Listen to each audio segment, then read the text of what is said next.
Hello, everybody, and welcome to the latest episode of the Real National Dialogue with myself, Jonathan Mokes, and Paul Berkowitz. Paul, how are you doing today? Jonathan, doing well. We are in between cold snaps in Joburg, but it's nice and warm. And yeah, lovely to speak to you as always. Yeah, good. So we've got another jam-packed list of things to go through today. It would be silly not to start with the GNU, so we'll talk shortly about the latest saga that's consumed the South African media following the firing of Andrew Whitfield last week. We'll talk briefly about the Motherwell by-election that's taking place tomorrow. And then we're going to turn our attentions to two pieces that appear on the South African Brief. Firstly, a piece that Paul wrote on the Metro budgets, and Paul's got some nice visualizations to share. And then we'll end off with a discussion on the accessibility of politics.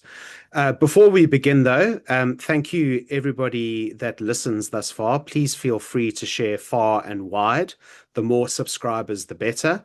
Thanks also for the likes and for the questions that are coming in. I see a few people have asked us about articles that we're referencing. We are very good about hyperlinking and ensuring that all our articles appear on our Substacks. But if there is anything that you cannot find, do send us a message and we'll get back to you as quickly as we can.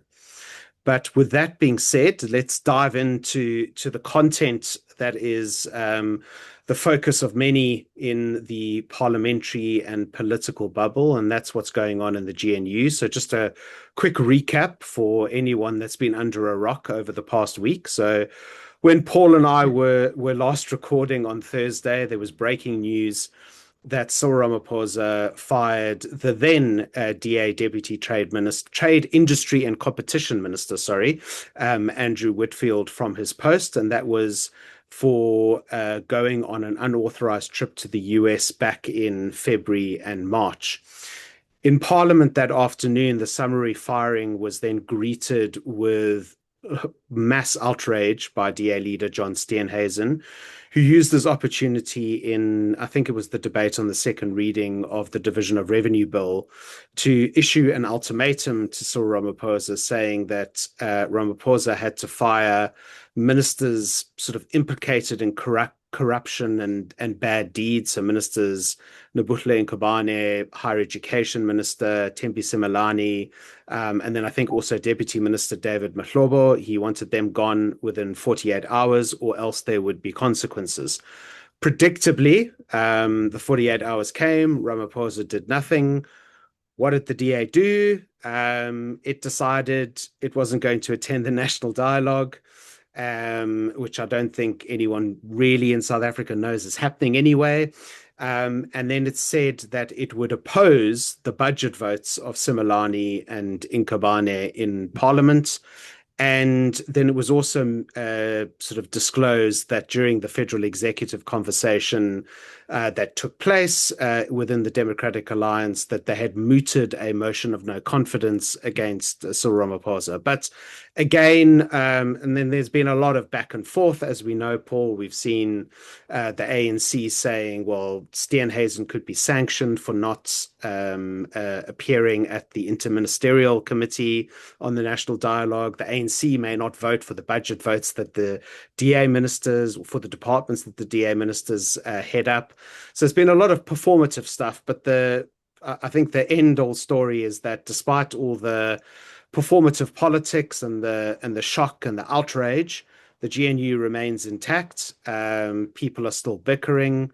No one's going anywhere. And I think in this respect, my headline would be that the DA emerges as the loser because it drew a red line. And again, it didn't matter that it was crossed, and it's saying we're going to stay in the GNU no matter what the ANC does. Is that fair, unfair? I think that's fair, Jonathan. Yeah, I would agree with you. They don't come out, the DA doesn't come out looking like they've won this one.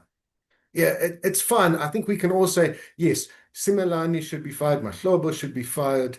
There's question marks above their heads. But essentially, pretend you and me are working together at the same company, and I get fired because I'm openly insubordinate against the boss. And you say, me and everyone else who's friends with Paul, if you don't reinstate him, we will all quit.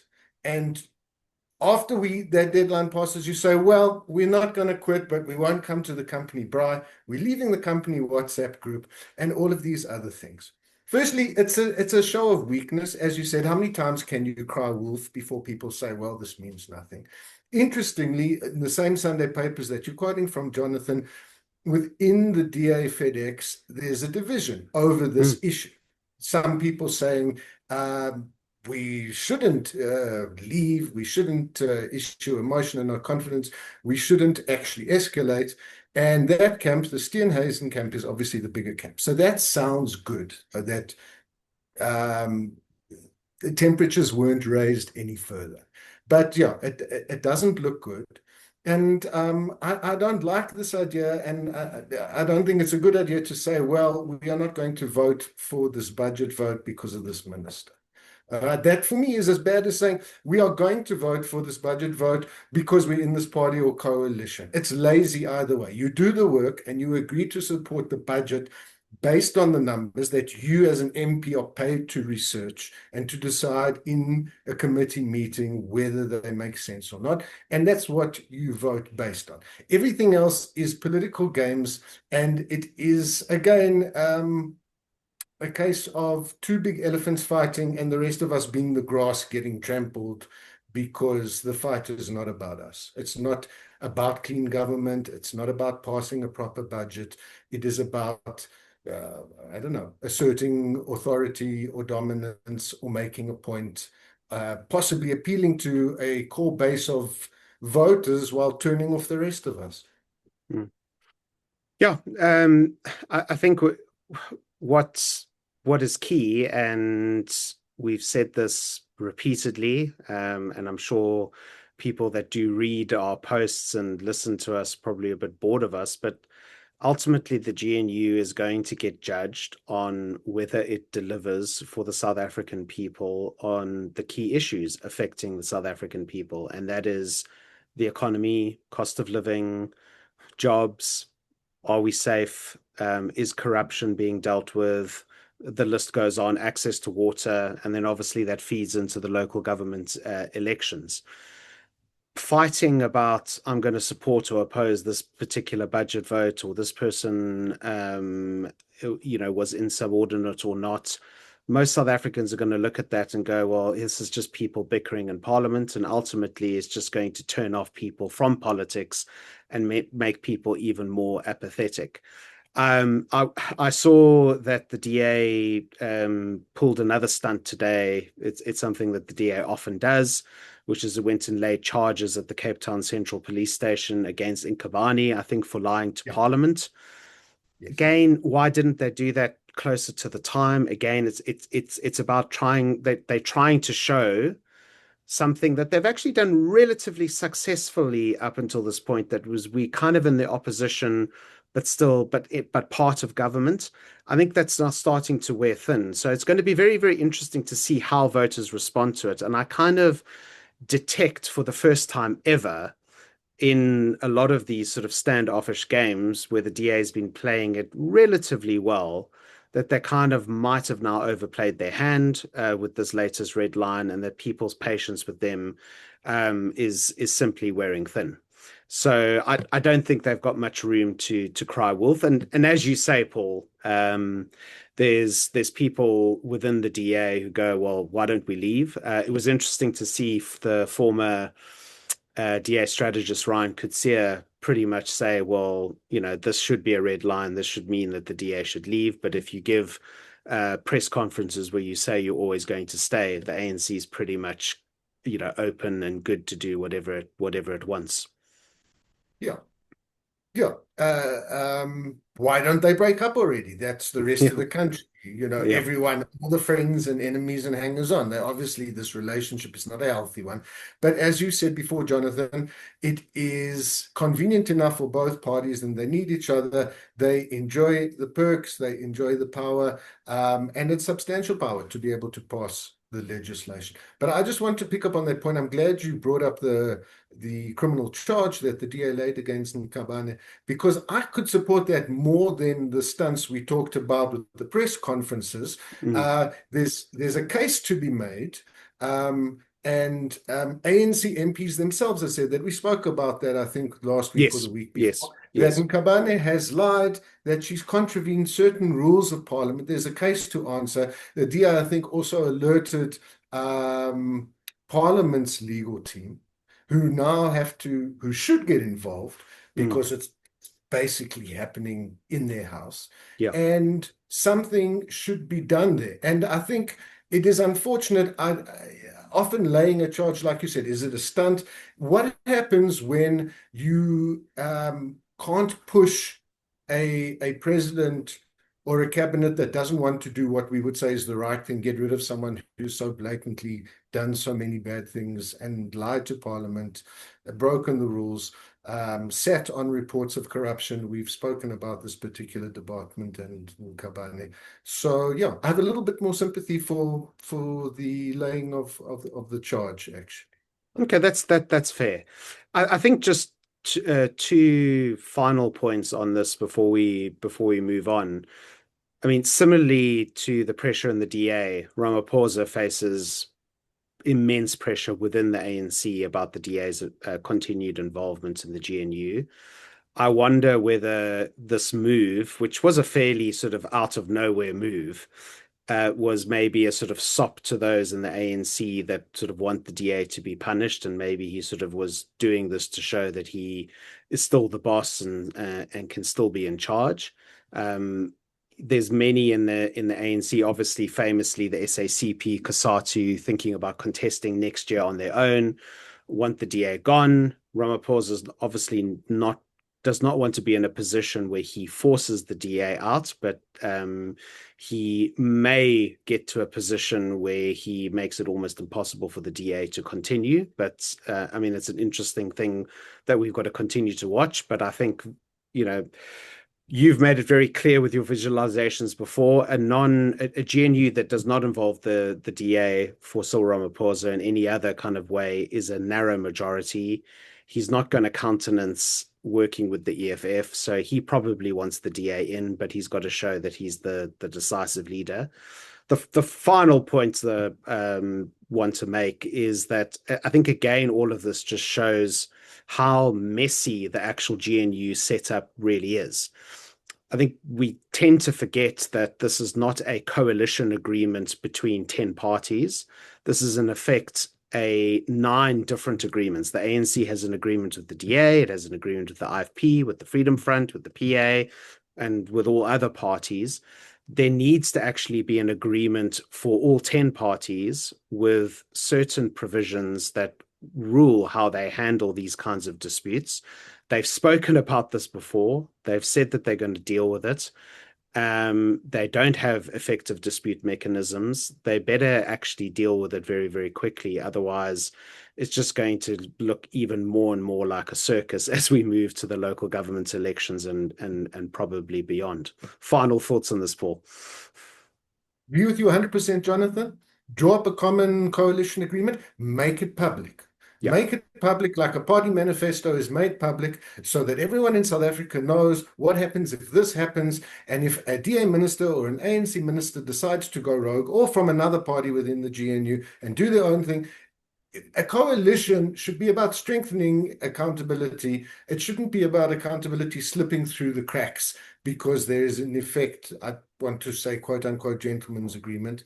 yeah, Politics being male dominated in South Africa as it is, a gentleman's agreement that we will do these certain things. And as you said, it doesn't work because yeah, when there are no rules and no one knows what they are, people just tend to do their own things. Whichever coalition is in charge with internally in the DA or the ANC will make the next move.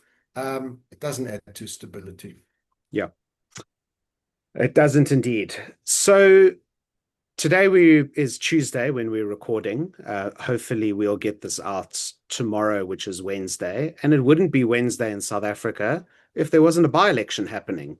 And there is one municipal by-election taking place tomorrow in Motherwell in Nelson Mandela Bay Metro, which is of course one of what we would consider to be the big six metros. Very, very highly contested metro municipality. Interestingly, Andrew Whitfield has now said, because he is the Eastern Cape leader, he said his focus now that he's been removed is to go back to Nelson Mandela Bay and focus on winning an outright majority for the DA in the municipality next year.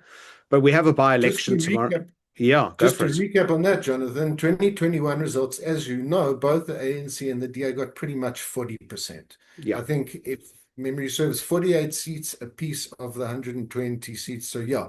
So yeah, if he wants to get the DA up to above 50%, um, and I don't think the DA has ever won a majority in Nelson Mandela, but he's going to have no. his work cut out.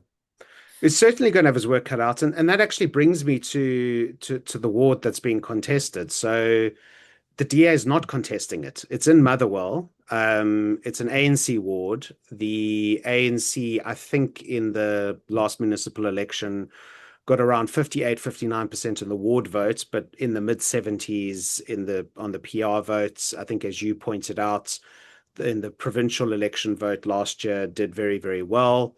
An independent did okay in the last municipal election. EFF has been the sort of second biggest party there. But contesting the ward tomorrow is MK. So again, it's going to be interesting to see the EFF MK battle at that particular level. I think Azapo is in the mix. And fascinatingly, for me, just because we don't Hmm. see it often, Build One South Africa, Musi Maimani's party, is contesting a by-election. I don't think they contest many by-elections. They Oh. clearly think that they've got a good chance in Motherwell. So it'll be interesting to see how they fare. But what I find bizarre is that the DA is not contesting it. Now, I know that there's been a big shift where the DA has been very, very tactical and very, very focused on where it thinks it has a base. But it kind of would seem that in order to win an outright majority in Nelson Mandela Bay, I mean, yes, you're not going to win a ward in Motherwell as the DA, but you want to obviously boost your PR votes. You want to boost your presence. Why on earth would you not be contesting in Motherwell unless you don't think that you've got any resonance with the so-called black vote? Again, am I being unfair? No, it's a great question, Jonathan. And let's quickly see if we can go through, because a lot of what you touched on, there's some common themes that we could apply to a lot of ward by-elections. And it also ties back to the series you've run on what does it cost to run a campaign and a Mm, party in an election. Now, you've been talking on a grand scale, but even for a by-election, you've got to consider the costs. mm, Now, what do we know? One of the very clear trends we've seen over 5 years for the DA, when it defends a safe ward, the by-election voter turnout goes way down. We've seen, correct. I can think of 20, maybe 30 wards Mm. under 30% turnout, under 25%. It was We 12% had a last ward week last in, week, in Hatfield. 12%. I Yeah. think we've had one in the single digits, as you said, Tshwane, Joburg, Cape Town. So Mm, clearly not campaigning hard where they mm, think that they have a safe ward, even if the ward is not 100% secure. mm, We talked about whether the parties have resources, particularly between election cycles, when there's a lull and when they'll put in resources. And you'll remember, Jonathan, I think the DA did best, at least relatively speaking, in 2016. In the 2016 election, local government election in Nelson Mandela Bay, I don't remember what the DA got. It was over 40%, if I'm not mistaken. just over, I think. Yeah. And we know it was based on differential turnout. Yeah. We know the DA only won 25 of the 35 wards in Nelson Mandela Bay, but it won its wards with 80% and 85 and 90%, and the DA was winning its wards with 60 and 65%. So more of the same.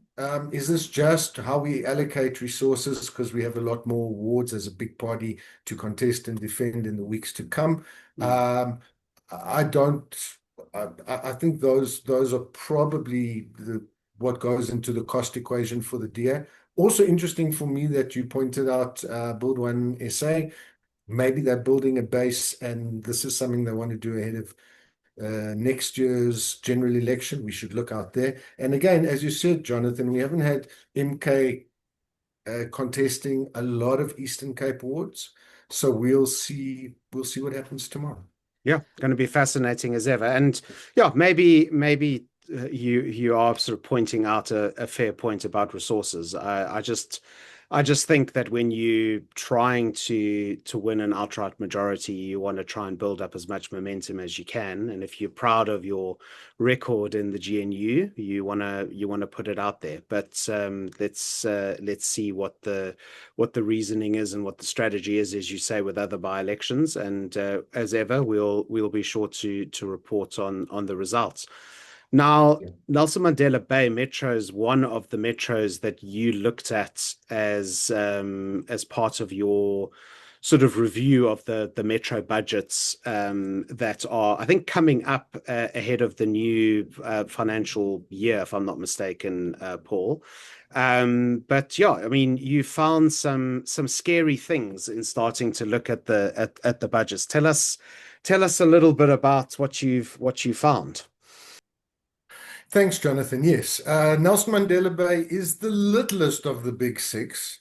It's got a budget, but its budget is still about 20 billion rand for the coming year. So I thought, let's quickly go through a couple of visualizations we did for a story for our premium content this week, give everyone a taste of what we do for the premium subscribers.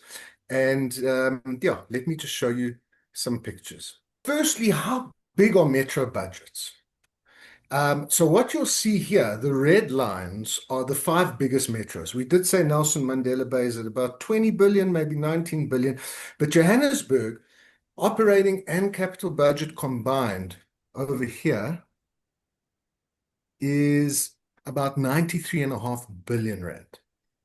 Cape Town has a budget of over 84 billion rand.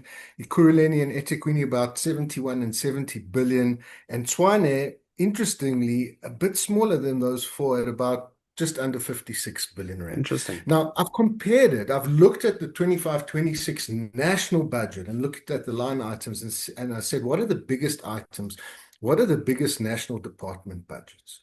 So the national department with the biggest budget is social development at just under 300 billion. So that's big, but that is Mm, where all social grants get paid out of. That's a large chunk of that. mm. Then there's cooperative governance with a budget of 131 billion. We've got a police department just over 120 billion, higher education just under, and transport is just above Johannesburg at 95.7 billion. Now, you'll see at the top, there are these national treasury transfers in blue. There's the provincial equitable share.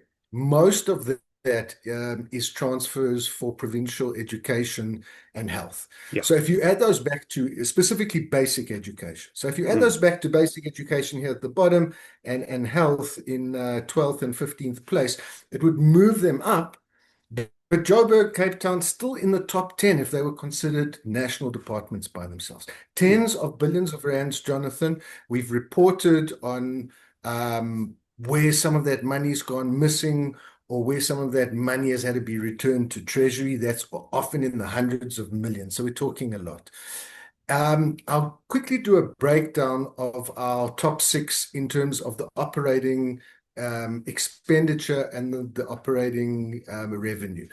We would have gone into more detail, but unfortunately, and readers can look on the Substack this week, I published an article on the actual process of extracting this information from the websites. I don't want to go into it all now, but just to say it was difficult, Mm. even for someone who does this full time and who has the tools to scrape the data, as we say, the metros and the IT departments could be doing a lot more to make this information available. Read the article. There's some scary numbers in there, including some numbers which don't add up properly, which again isn't apparent unless you're able to take the numbers in a PDF document, put them in a spreadsheet. Okay. Now, the operating revenue for metros is divided into a number of areas. The bars in blue represent the revenue that the municipalities, the metros generate themselves. So the biggest one from darkest blue is the electricity revenue that they get from selling electricity to us and to businesses, property rates, water revenue, um, sanitation revenue, wastewater management, and then other revenue from other sources, many other sources.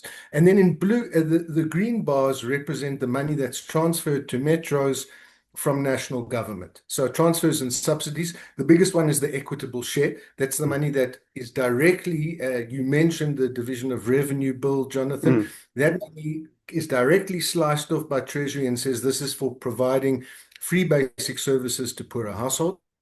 And then there's the fuel levy. Now you can see the metros generate most of their own operating revenue. It's mm, been that way for a while. They generate at least 80%. I think Ekurhuleni is generating close to 90% of its own revenue.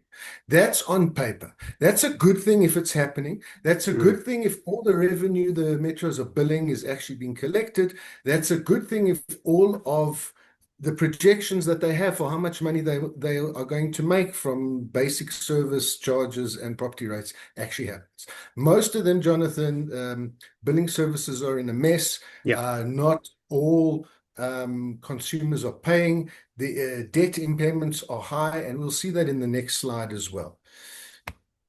The other side of the operating budget is the expenditure budget.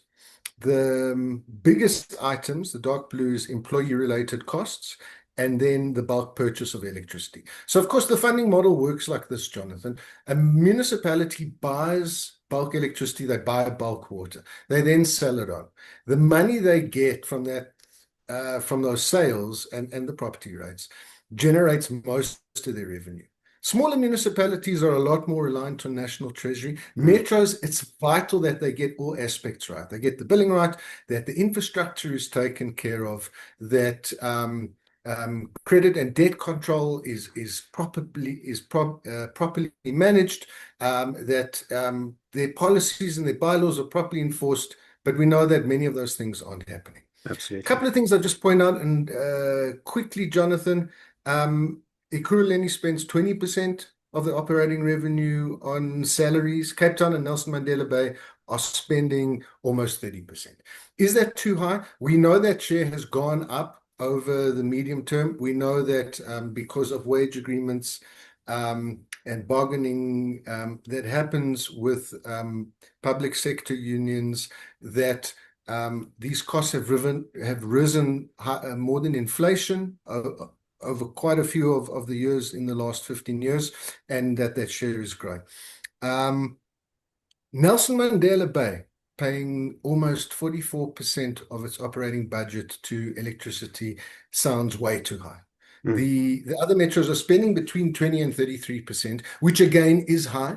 We know that from 2008, with Eskom debt and load shedding, prices doubled at the national level in 5 years from 2008 to 2012.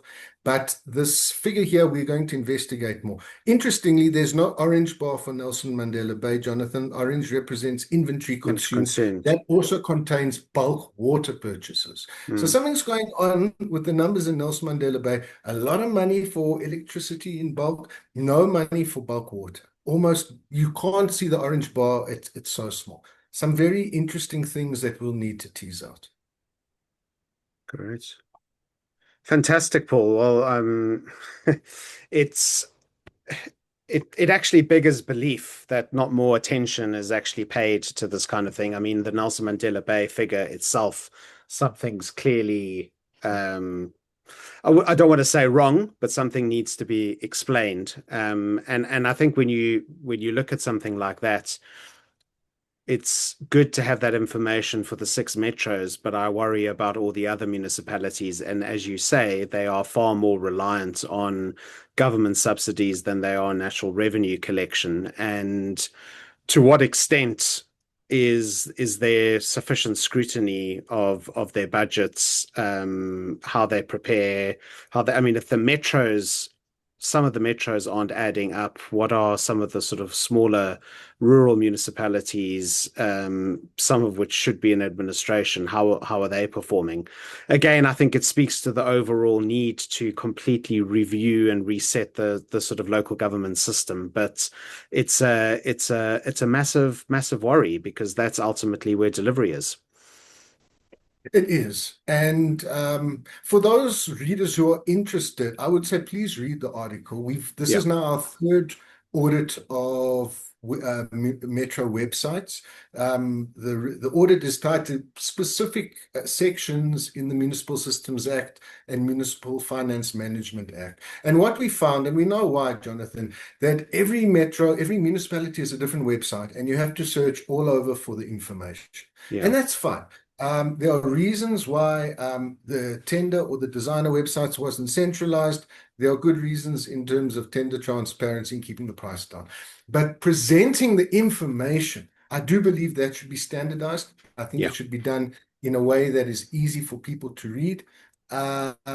Yes, if I had to tell you, Jonathan, your eyes will actually water reading some of these reports. And these are from big metros. The yeah, eThekwini IDP, a badly scanned PDF. Some of the budget tables with the numbers have been stretched, have been resized badly. I don't know if you remember as kids, one of the optical illusions, if you put your eyes level with the page, you could see very stretched out yes. letters and that normal. I was almost tempted to do that with a computer screen, Jonathan, but Well, enough about enough about the problems with the numbers. We are going to continue looking at them. I do share your concerns, and I know from experience that the smaller municipalities, the problems would be as bad, if not worse. But yeah. it's shocking to me, who's been tracking this for so long, that things are so bad in the metros. We say it constantly, but Mm. I'm constantly reminded. It also, maybe I'm being overly simplistic about this. It seems to me that COGTA, the Cooperative Governance Department, would have a central repository where it would be very quickly accessible to be able to draw down onto these, and to be able to report on where this and have a sort of ongoing tracking of this budget process. Is that something that COGTA should be doing? I mean, I would think so.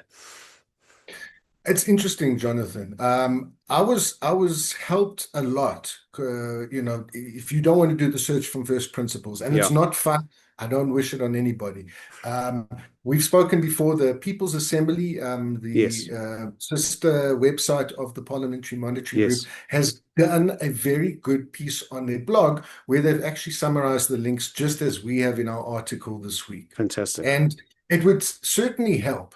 But the law is very clear that uh, every municipality must have a website. And before that, every municipality must have all Sure. documents, all bylaws, all tender documents available for any member of the public to be able to read. And the responsibility is still there. And it goes back to what we are talking about. Are we reimagining a local government model? There's Mm. a lot of talk about that. It's something we are going to keep talking about, Jonathan. But for me, what I've always loved about local government is the idea of devolving power Yes. from the center and having responsibility and bottom-up democracy. And what we're seeing is because of these multiple cascading failures, persistent failures in local government, that we're in danger of re-centralizing all of that power.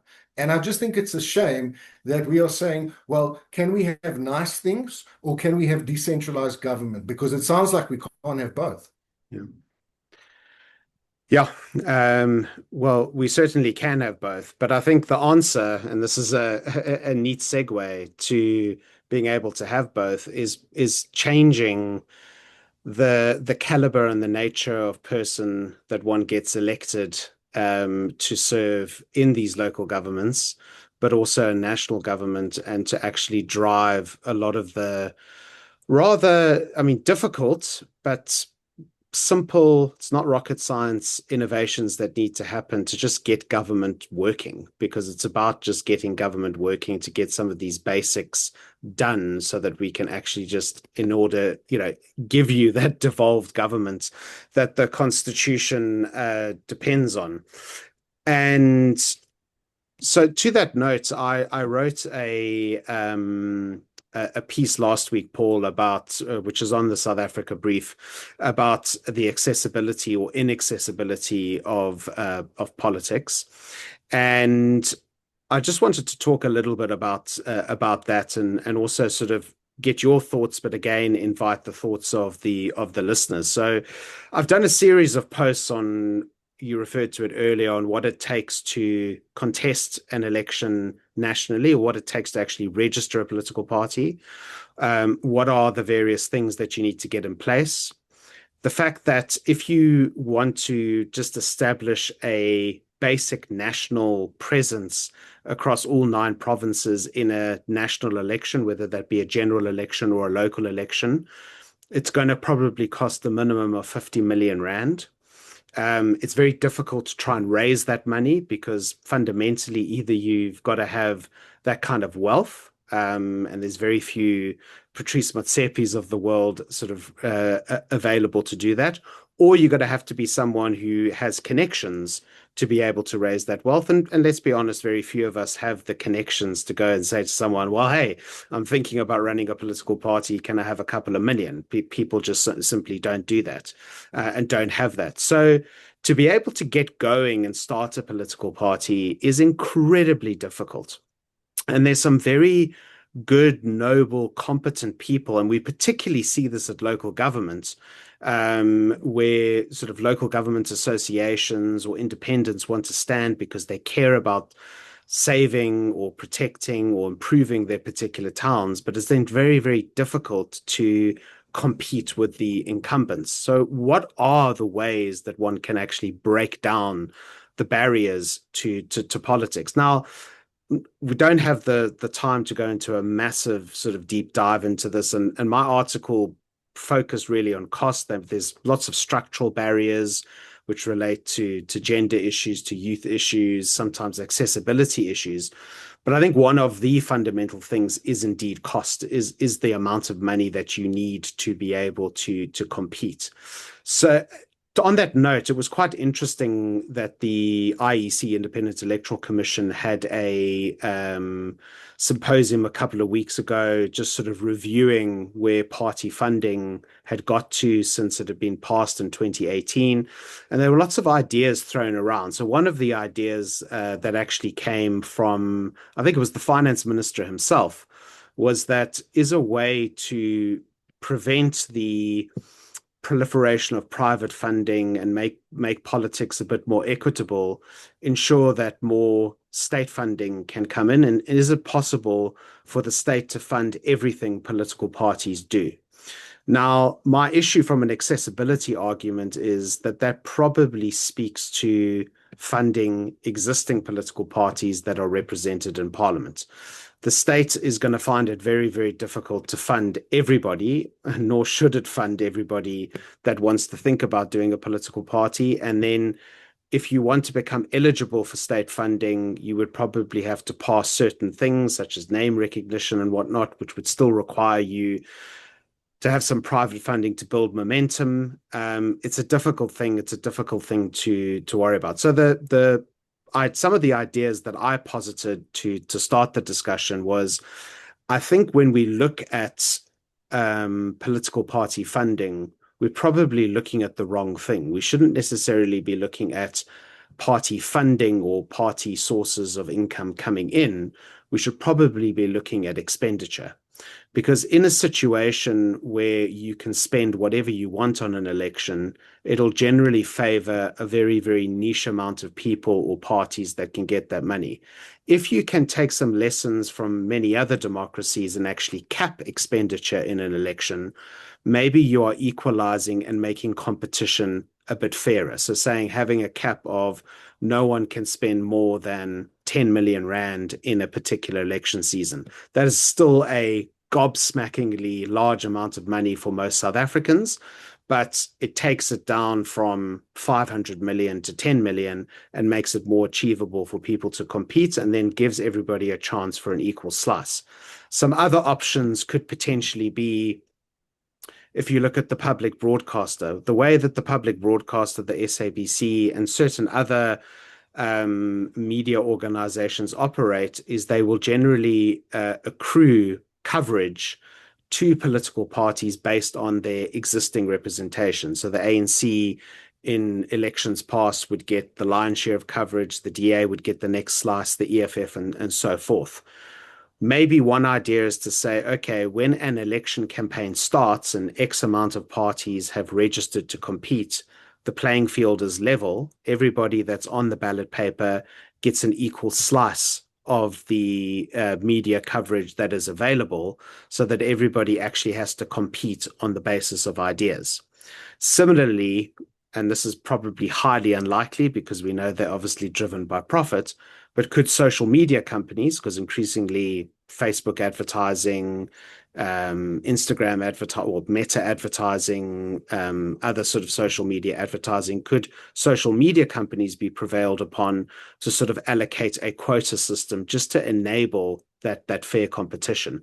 But I really think, Paul, and really this goes to the question of local government. It goes to the question of cutting down on the kind of performative politics. If we want to get politics in this country sorted out, we need to make it more accessible for the right kind of people to come in and make it an attractive career. But in order to do that, we've got to deal with one of the biggest barriers, and that's costs. And I think it's a conversation that too few people are having, and it's something we need to start discussing, debating, and it's going to require some bold, brave decisions that obviously will make the establishment somewhat uncomfortable.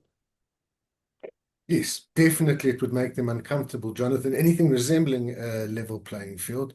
And I hope not now, because there's more to unpack, that we'll get to speak about capping party representation and thresholds to participation, and the big parties maybe pulling the ladder a little bit higher up behind them. Mm, But another conversation for another time. I agree with you. A lot of ideas I like that I think sound good, some of them not as workable. So take the minister's suggestion. It's that old classic catch 22. If you're an established party, you get more money.